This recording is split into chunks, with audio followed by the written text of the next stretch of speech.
మద్యం సేవించడం ఆరోగ్యానికి హానికరం. పొగ త్రాగడం క్యాన్సర్ కారకం మరియు ప్రాణాంతకం. ఈ చిత్రంలోని పాత్రలు గాని సన్నివేశములు గాని ఎవరిని ఉద్దేశింపబడినవి కావు, కేవలం కల్పితం. దేశవ్యాప్తంగా ఎన్నికల నగారా మోగింది. లోక్సభతో పాటు 4 రాష్ట్రాలకు ఎన్నికల షెడ్యూల్ రిలీజ్ అయింది.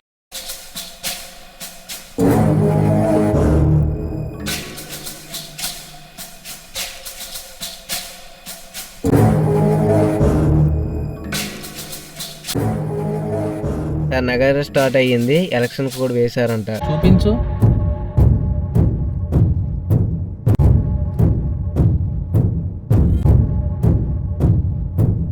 ఈసారి ఎలాగైనా మనం గెలవాలండి. అధికారం అన్న మత్తు ఎందులోనూ ఉండదు. ఖచ్చితంగా మనం గెలవాలి.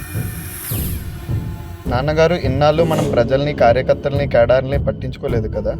ఈసారి వాళ్ళు మనల్ని నమ్మి ఓటేస్తారా? అవన్నీ నాకు వదిలే. కొత్తగా రాజకీయాల్లోకి వచ్చావు, నువ్వు జస్ట్ పరిశీలించు, నేను చూసుకుంటా. జనాలు ఇన్నాళ్ళు మనం ఏం చేసామన్నది పట్టించుకోరు. ఈ 50 రోజులు చేసిందే గుర్తుంచుకుంటారు. ఈ 50 రోజులు అనేది చాలా కీలకం. మందు, విందు, చిందు, నగదు, ఈ 70 ఏండ్ల రాజకీయాలు వీటిపైనే నడుస్తున్నాయి. ఈ జనాలు ఎర్రోళ్ళండి, వారు మారరు కాబట్టి మనం మారాల్సిన అవసరం లేదు.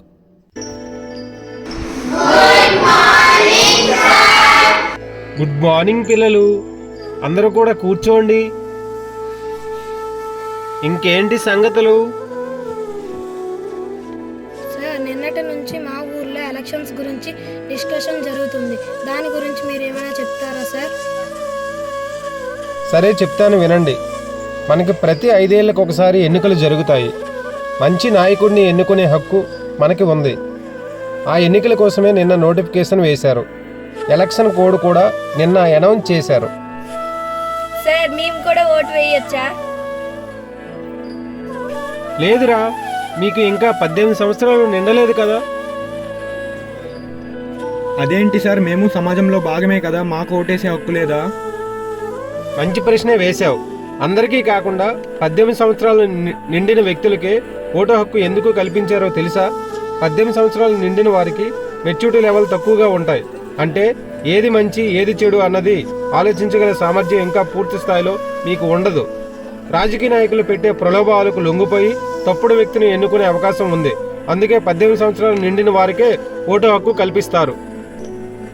రాజకీయ నాయకుడు ఎలా ప్రలోభపడతాడు సార్? ఓటుకు రేటు కట్టి మన 5 ఏళ్ల భవిష్యత్తుని తాకట్టు తీసుకుంటారు. అందుకే డబ్బులు అనేవి తీసుకోకూడదు.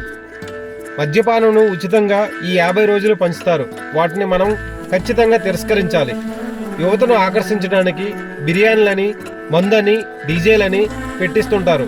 వాటికి మనం ఖచ్చితంగా దూరంగా ఉండాలి. ఆచరణకు సాధ్యం కాని హామీలు ఇస్తుంటారు. వీటిని నమ్మకూడదు. ఇంకా చాలా ఉన్నాయి, అవన్నీ చెప్తుంటారు. మనం ఖచ్చితంగా నమ్మకూడదు. మంచి వ్యక్తిని ఎన్నుకోవాలి. రాజు తెలుసుగా, నిన్న ఎలక్షన్ కోడ్ వేశారు. మనం ప్రచారంలో యూత్ కుర్రోళ్ళందరూ సపోర్ట్ కావాలి. మరి నీకు కావాల్సినవన్నీ మా వాడు చూసుకుంటాడు. మరి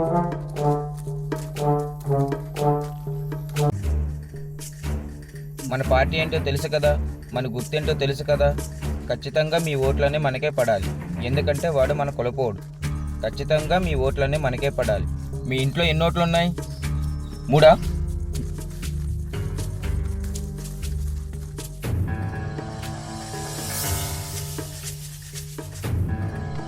అమ్మా, ఇలా డబ్బులు తీసుకోవద్దు, ఓటుకి డబ్బులు తీసుకోవడం తప్పని మా సార్ చెప్పారు.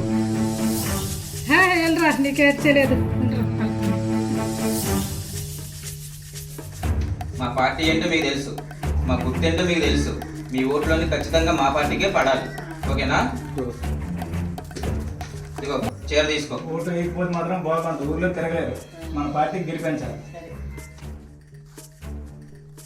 నాన్నమ్మ, చీర ఎందుకు తీసుకున్నావు? మా సారు ఓటు కోసం ఏవిచ్చినా తీసుకువద్దన్నారు. తీసుకోకపోతే మనకి ఇక్కడ ఉంచరమ్మా. ఎన్నికలు వచ్చాయి తాత, మన పార్టీ ప్రచారం జరుగుతుంది.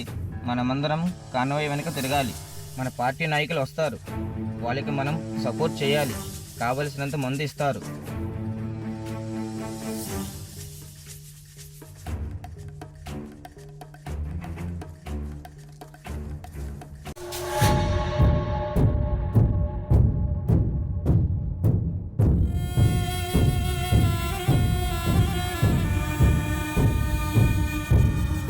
రేయ్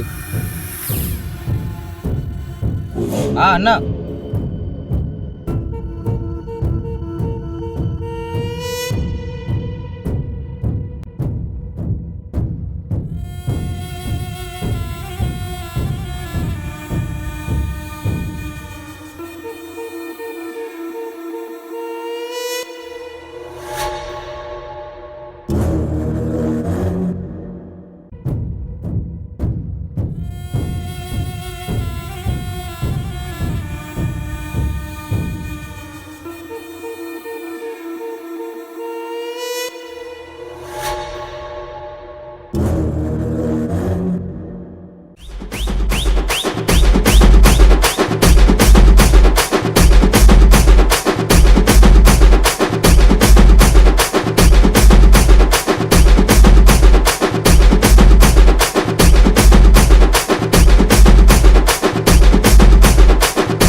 అన్న నీకు విషయం చెప్పాలి.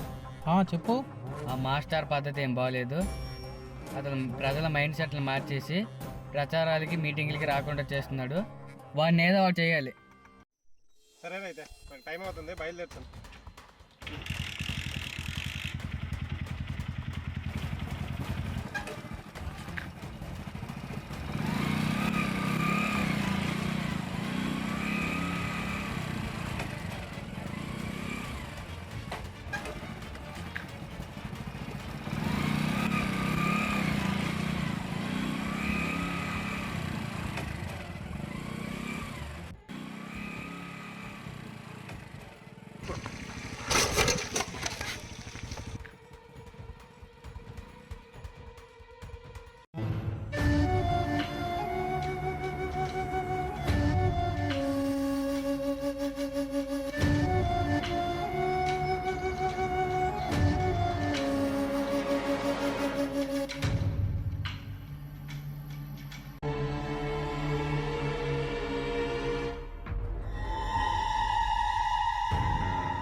నా కొడక బడి పంతులు, నీకెందుకురా రాజకీయాలు? నీ పనేదో నువ్వు చూసుకోకుంటా.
చాలా ఉన్నతమైన వ్యక్తి, ఉపాధ్యాయ వృత్తిలో ఉన్నత విలువలు కలిగిన వ్యక్తి.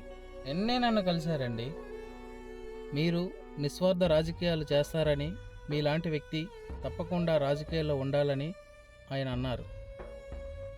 అలాంటి వ్యక్తి ఈరోజు మన మధ్య లేకపోవడం చాలా విషాదకరం.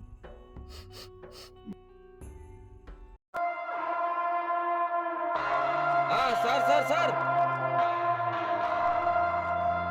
పోరా ఇక్కడి నుంచి.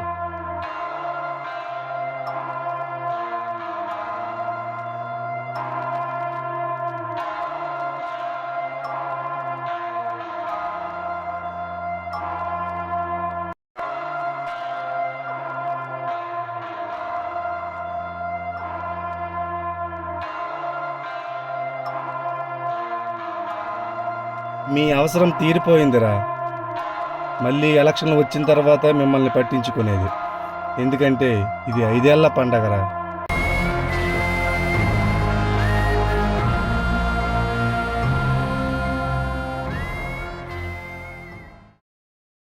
ఎలక్షన్స్ ప్రారంభమైతేనే ప్రజలు గుర్తొచ్చి గెలిచాక పట్టించుకోకుండా కులం పేరుతో మతం పేరుతో ఓట్లను అడిగి వారసత్వ రాజకీయాలు, సానుభూతి రాజకీయాలు చేస్తున్న వ్యక్తుల్ని కాకుండా మన కోసం, మన సమస్యల కోసం పోరాడే వ్యక్తుల్ని ఎన్నుకుంటారని ఆశిస్తూ మా ఈ ప్రయత్నం.